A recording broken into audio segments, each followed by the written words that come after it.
আজকের ভিডিওতে একটি শক্তিশালী দেহবন্ধন বা আত্মরক্ষা সুরক্ষা বন্ধন মন্ত্রের কথা বলবো।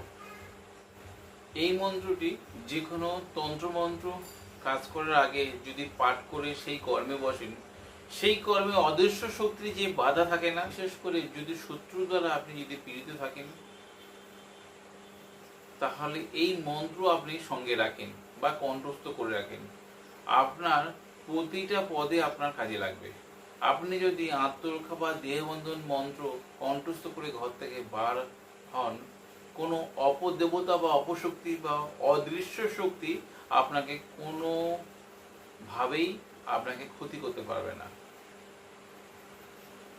আপনি অনেক তান্ত্রিকের কাছে গিয়ে হাজার হাজার টাকায় সুরক্ষা কবচ পড়েছেন, সেই কবচও যদি নষ্ট হয়ে যায়, আপনার সঙ্গী হয়ে থাকবে এই মন্ত্র।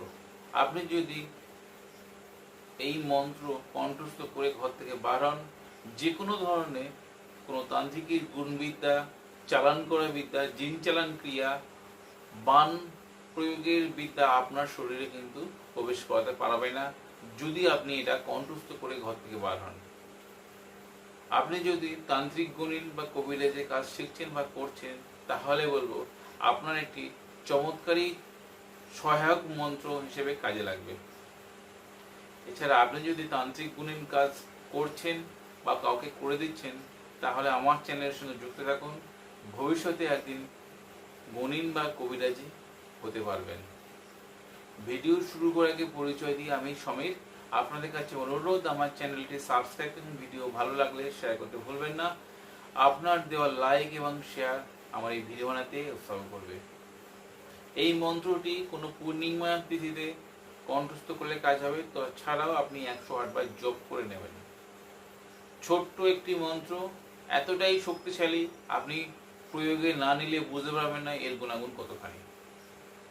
আপনারা করবেন কি, কোনো তন্ত্রমন্ত্র কাজ করার আগে অথবা আপনি যখন ঘর থেকে বার হচ্ছেন সকালবেলা, এই মন্ত্রটি 3 বার পাঠ করে 3 বার দেহে ফুঁক দেবেন এবং 3টি তুলি দেবেন।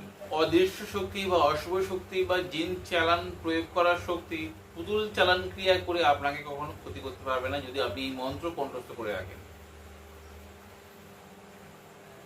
এই মন্ত্রটি ভিডিও শেষে দিয়ে দেবো, আপনারা দেখে নেবেন। আপনাদের এই ভিডিও কেমন লাগলো আপনারা কমেন্টে জানাবেন। আর আপনাদের যদি এই ভিডিওতে উপকারে আসে, আপনাদের বন্ধু বান্ধব বা সোশ্যাল মিডিয়ায় শেয়ার দিতে ভুলবেন না। আজ বন্ধুরা এই পর্যন্ত, দেখা হবে আগামী পর্বে। ততক্ষণ সবাই সুস্থ থাকুন, ভালো থাকুন। জয় মা তারা, জয় মা কামাখ্যা, জয় গুরু পঞ্চায়েত। নমস্কার বন্ধুরা।